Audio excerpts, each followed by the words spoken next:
Baik, Assalamualaikum warahmatullahi wabarakatuh. Pada kesempatan kali ini kita akan belajar mengenai peluang ya, peluang di bagian pertama yang sangat mendasar ya. Nah, apa saja materinya yang akan kita bahas di sini ya? Oke, kita lanjut yang pertama ya. Yaitu kita akan belajar mengenai apa itu percobaan ya, percobaan. Kemudian yang kedua apa itu ruang sampel. Kemudian yang ketiga apa itu kejadian ya. Jadi masing-masing ini punya definisinya masing-masing ya, punya pengertiannya dan cara-caranya bagaimana menjelaskan ya. Kita lihat selanjutnya ya. Jadi definisi percobaan adalah suatu eksperimen yang hasilnya dapat dicacah atau terhitung ya. Misalkan di sini percobaan pelambungan mata uang logam, nah, kan berarti bisa kan terhitung pelambungan mata uang logam. Percobaan memanah kan bisa terhitung kalau nggak meleset ya, kena kan gitu ya. Kemudian percobaan pencampuran dua zat kimia yang berbeda, ya kan? Itu adalah contoh percobaan yang bisa terhitung seperti itu ya. Nah, suatu percobaan akan mendapatkan beberapa kemungkinan hasil. Jadi kalau tidak ada hasilnya ya bukan percobaan seperti itu ya. Jadi semua percobaan itu adalah suatu eksperimen yang hasilnya pasti dapat dicacah atau dan ada hasilnya ya. Kita lihat percobaan ruang sampel ya. Jadi ruang sampel itu himpunan dari semua hasil yang mungkin dari suatu percobaan. Misalkan percobaannya pelambungan mata uang logam, maka ruang sampelnya adalah muncul mata uang gambar dan angka kan gitu ya. Jadi kalau uang logam itu dilambungkan, kemungkinannya kan muncul jatuh di lantai kalau angka, kalau enggak gambar kan gitu ya. Itu namanya ruang sampelnya. Mungkin nggak dia berdiri, ya mungkin, tapi kecil sekali, artinya dia tidak mungkin berdiri gitu kan. Seperti itu ya. Percobaan memanah, maka ruang sampelnya ya tepat sasaran dan meleset, tidak tepat sasaran seperti itu ya. Jelas ya. Jadi ruang sampel itu adalah bagian semua hasil yang mungkin dari suatu percobaan. Oke, kita lihat kejadian. Nah, kejadian itu adalah himpunan bagian dari ruang sampel ya. Kejadian adalah himpunan bagian dari ruang sampel. Misalkan percobaan pelambungan mata uang logam. Percobaannya, ruang sampelnya muncul mata gambar dan angka. Maka kejadiannya adalah ketika dilambungkan dan ternyata muncul gambar. Nah, itu namanya kejadian. Kejadiannya itu muncul mata uang logam gambar. Nah, itu kejadiannya ya. Misalkan percobaannya memanah, maka ruang sampelnya adalah tepat sasaran dan meleset kan gitu ya, tidak tepat sasaran. Dan kejadiannya ternyata ketika dipanah adalah ternyata meleset. Nah, itu kejadian seperti itu ya. Jelas ya perbedaannya ya. Oke, kita lihat contoh. Dion adalah siswa kelas 6 di SD 2 Ngadirejo. Suatu saat dia dibelikan satu set mainan monopoli. Saat bermain monopoli, dia melambungkan dua buah dadu bersamaan. Maka kita lihat percobaannya adalah pelambungan dua buah dadu. Nah, itu percobaannya ya. Dua buah dadu dilambungkan itu adalah suatu percobaan. Maka ruang sampelnya ya ini. Dadu itu kan ada 6 ya, mata dadunya ada 6, dadu 1, ada dadu 2 karena dua buah dadu.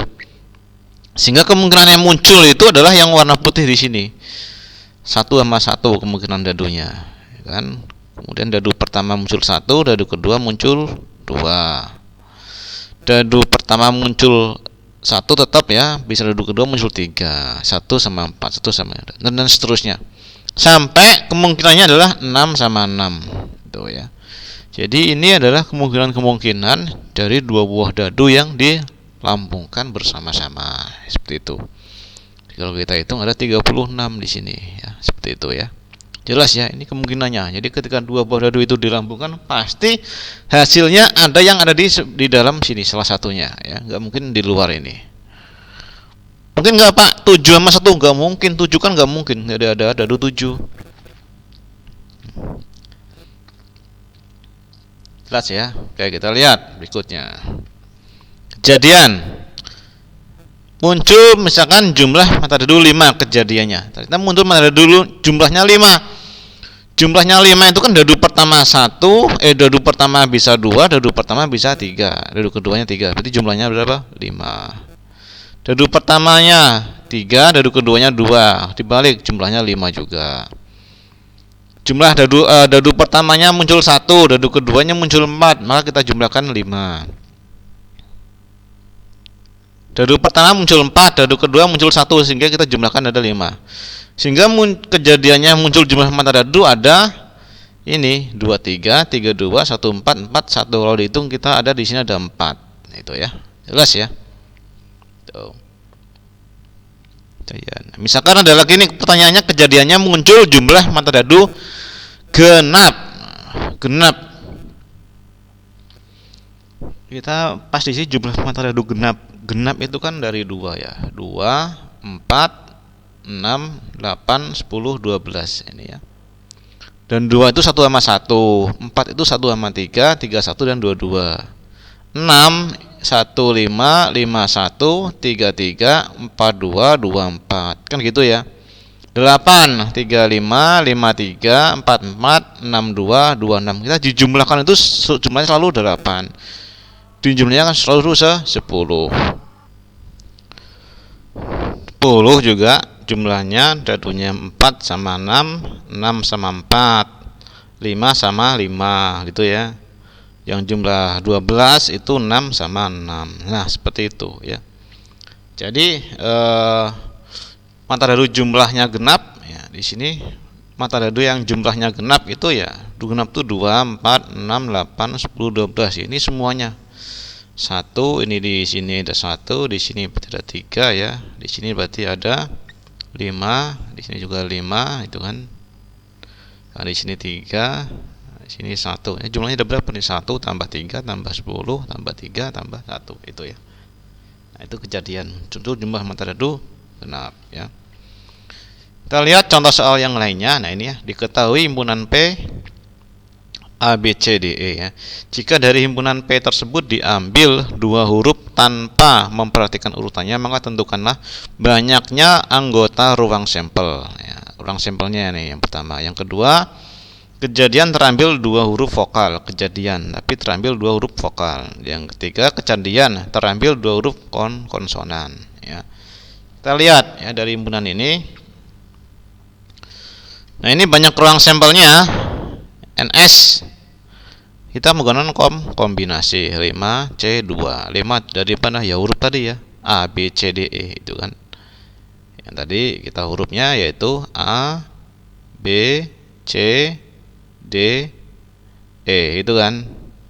Ada 5 karena diambil 2 kan, 2 huruf vokal, maka kita ambil 2 ya kan. Pertanyaan tadi. Ini pertanyaannya adalah banyaknya anggota ruang sampel, semuanya ya kan. Itu kan diambil 2 huruf ya, tanpa memperhatikan urutannya ya. Jelas ya. Huruf, maka kombinasikan 5 C2 ya, seperti ini. 5 faktorial dibagi 2 faktorial dikali 5 dikurang 2 faktorial. Sehingga kita hitung 5 faktorial dibagi 2 faktorial kali 3 faktorial, kita dapat 10.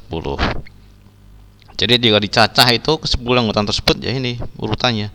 A sama B, AC, AD, AE, BC, BD, BE, CD, CE dan DE. Pak, kalau B sama A boleh nggak Pak? B sama A boleh, tapi kan sama A sama B nanti tidak memperhatikan urutan kan, berarti boleh dihitungnya 1. A sama B sama dengan B sama A, itu kan 1 ya. Jelas ya. Sehingga banyaknya ruang sampel dah 10. Oke, lanjut. Kejadian terambil 2 huruf vokal. Huruf vokalnya kan tadi kita lihat tadi, himpunannya itu kan ada A, B, C, D, E ya. Huruf vokal yang kita lihat ya, di sini huruf vokalnya yaitu ada huruf A dan huruf E, ada 2. Ada 2 di sini huruf vokal. Yang diambil 2 di sini ada yang belakang itu ya. Maka 2 faktorial dibagi 2 faktorial ya. Maka dicacah anggotanya adalah A sama E saja. E sama A sama enggak? Sama. E sama A sama dengan A sama E ya. Hitungnya satu, tetap satu ya. Jelas ya. Oke, lanjut ya. Selanjutnya terambil dua huruf konsonan. Huruf konsonan kita lihat di sini ya, A, B, C, D, E itu ya. Itu ya. Sama kan tadi soalnya ya, A, B, C, D, E. Nah, terambil dua huruf konsonan itu. Nah, konsonan itu ada berapa di sini? Itu ada huruf B, huruf C, itu kan ya. Huruf D kan gitu ya. 3 ya. Wah, dari 3 ini akan diambil 2. Oh, sorry, ini sini bukan 2 tapi 3 ya. Nah, 3C2 ya, 3C2. Ya. 3 di sini ya. 3C2 artinya 3 faktorial ya, dibagi 2 faktorial dikali 3 dikurang 3 dikurang 2 faktorial ya. 3 faktorial itu 3 kita kalikan dengan 2 faktorial ya. Sehingga 2 faktorial hilang, tinggal 3 saja. Okay. Jadi kejadian terambil dua huruf konsonan B, C, D. Nah, jika dicacah adalah, oh ini salah ini ya. Jika kita cacah 3 ini apa? B sama C, B, D, dan C sama D. Dibolak-balik boleh nggak? Boleh. CB, DB, DC itu dihitungnya tetap satu sama ya. Ini ada 3 ya. Nah, ini kejadian terambil dua huruf konsonan karena konsonannya dari 3 ya. Yang diambil adalah 2. Oke. Ya. Oke, jelas dari sini ya. Oke, kita lanjutkan. Kita harus paham ya. Jadi intinya kita pelajari apakah percobaan sudah paham. Apakah itu ruang sampel, kita lihat lagi nanti juga belum paham. Apakah itu kejadian ya. Ketiga-tiganya ini adalah saling berkaitan satu sama lainnya. Oke, terima kasih atas perhatiannya. Semoga video saya ini bermanfaat. Mohon maaf jika ada salah kata, salah ketik dan lain sebagainya. Semata-mata kita belajar bersama. Oke, saya akhiri. Wassalamualaikum warahmatullahi wabarakatuh.